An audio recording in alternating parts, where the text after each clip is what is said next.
ფასების ზრდაზე ქვეყანაში პასუხისმგებელი არის ეროვნული ბანკი.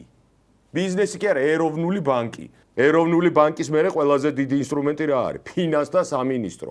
და მესამე ეს არის თუ კი ბიზნესი მაიმუნობს და რაღაცა კარტერულ გარიგებებში ერთმანეთთან შესული, ამას სჭირდება კონკურენციის სააგენტო. ისიც სახელმწიფო უწყება, ბიზნესი კი არ უნდა დაებარებიათ, თავისივე უწყება უნდა დაებარებიათ და რატო ვერ აკეთებთ თქვენ გაკეთებაზე დავალებულ საქმეს უნდა მოეკითხათ.